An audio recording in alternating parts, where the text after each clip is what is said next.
নমস্কার বন্ধুরা, আমি শুভদীপ। তোমাদের স্বাগত জানাই আমার ইউটিউব চ্যানেল জ্ঞান মার্গে। এই ভিডিওতে আমরা রায় ও মার্টিন প্রশ্নবিচিত্রা 2025 থেকে পঞ্চম শ্রেণীর পরিবেশ বিষয়ের প্রথম পর্যায়ক্রমিক মূল্যায়নের দ্বিতীয় মডেল পেপার অর্থাৎ হলদিয়া গভর্নমেন্ট স্পন্সর্ড বিবেকানন্দ বিদ্যাভবন এর প্রদত্ত প্রশ্নপত্রটির সমাধান নিয়ে আলোচনা করব। দেখো, একের বলেছে প্রতিটি প্রশ্নের বিকল্প উত্তরগুলির মধ্য থেকে সঠিক উত্তরটি বেছে লেখো। একের এক বলেছে মানব শরীরে বিশুদ্ধ রক্ত পরিবহন করে, এটা হবে অপশন খ ধমনী। একের দুই ভিটামিন ডি তৈরিতে সাহায্য করে, এটা হবে অপশন ঘ ত্বক। একের তিন হাড়ের জোরকে কি বলে, এটা হবে অপশন খ অস্থিসন্ধি।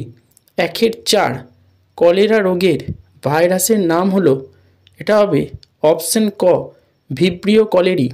একের পাঁচ কোন উদ্ভিদের শ্বাসমূল দেখা যায়, এটা হবে অপশন গ ম্যানগ্রোভ উদ্ভিদের। এরপর দেখো, দুয়ের দাগের বলেছে নিচের উত্তরটি ঠিক হলে পাশে সত্য এবং ভুল হলে পাশে মিথ্যা লেখো। দুয়ের এক বলেছে মানুষের চুলের গোড়ায় মেলানিন কমে গেলে চুল সাদা হয়, এটা সত্য। দুয়ের দুই যে নদীতে সারা বছর জল থাকে তাকে নিত্যবহ নদী বলে, এটা সত্য। দুয়ের তিন পয়লা নভেম্বর শিক্ষক দিবস, এটা মিথ্যা। দুয়ের চার ভারতের পথিকৃৎ হলেন রাজা রামমোহন রায়, এটা মিথ্যা। দুয়ের পাঁচ তৃষ্ণার্ত ফসল হলো ধান, এটা হবে সত্য। এরপর তিনের বলেছে নিচের প্রশ্নগুলির একটি বাক্যে উত্তর দাও।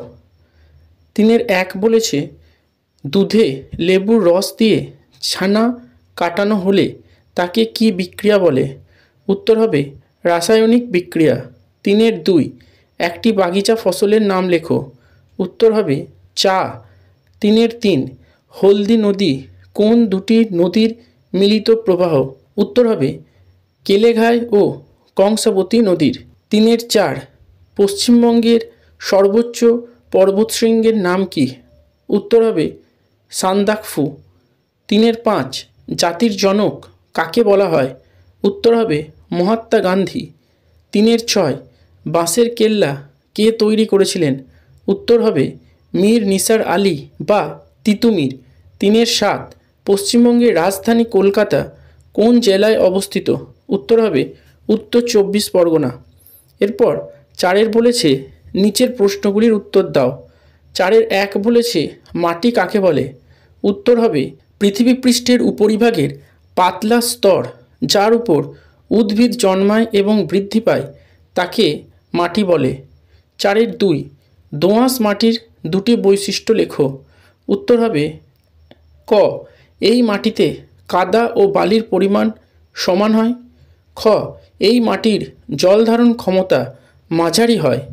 চারের তিন বলেছে বঙ্গভঙ্গ আন্দোলন কত সালে ঘটে এবং কেন ঘটেছিল, উত্তর হবে 1905 সালে বঙ্গভঙ্গ আন্দোলন হয়েছিল ব্রিটিশদের বাংলা ভাগের পরিকল্পনা চক্রান্ত প্রতিরোধ করতে।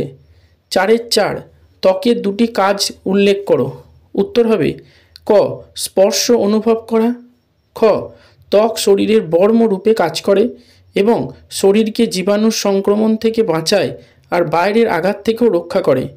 চারের পাঁচ বলেছে শিরা ও ধমনীর মধ্যে পার্থক্য লেখো, উত্তর হবে ক শিরার মধ্য দিয়ে অশুদ্ধ রক্ত অর্থাৎ কার্বন ডাইঅক্সাইডযুক্ত রক্ত পরিবাহিত হয়, কিন্তু ধমনীর মধ্য দিয়ে শুদ্ধ রক্ত অর্থাৎ অক্সিজেনযুক্ত রক্ত পরিবাহিত হয়।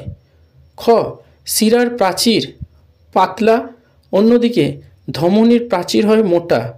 এরপর চারের ছয় বলেছে মালভূমি অঞ্চলের নদ নদী ও পার্বত্য অঞ্চলের নদ নদীর মধ্যে পার্থক্য লেখো, উত্তর হবে ক মালভূমি অঞ্চলের নদীগুলি সাধারণত বর্ষার জলে পুষ্ট, তাই সারা বছর জল থাকে না, কিন্তু পার্বত্য অঞ্চলের নদীগুলি সাধারণত বরফ গলা জলে পুষ্ট, তাই নদীগুলিতে সারা বছর জল থাকে।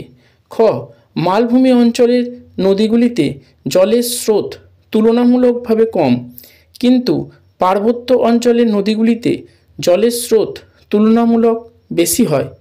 এরপর 5 বলেছে বামপক্ষের সঙ্গে ডানপক্ষ মেলাও। দেখো 5 1 বলেছে দীঘা অবস্থিত, এটা হবে অপশন ঘ, পূর্ব মেদিনীপুর জেলায়। 5 2 বিষ্ণুপুর অবস্থিত, এটা হবে অপশন গ, বাঁকুড়া জেলায়।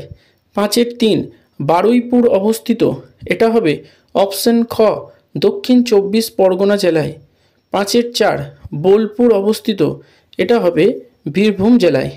এই ভিডিওটা দেখে উপকৃত হলে অবশ্যই একটি লাইক করবে, কমেন্ট করবে এবং বন্ধুদের সাথে ভিডিওটা শেয়ার করবে, এবং নতুন হলে অবশ্যই চ্যানেলটিকে সাবস্ক্রাইব করে বেল আইকনটি প্রেস করে দেবে, যাতে পরের ভিডিও নোটিফিকেশন তোমরা সকলের আগে পেতে পারো। ভিডিওটা সম্পূর্ণ দেখার জন্য ধন্যবাদ। নমস্কার।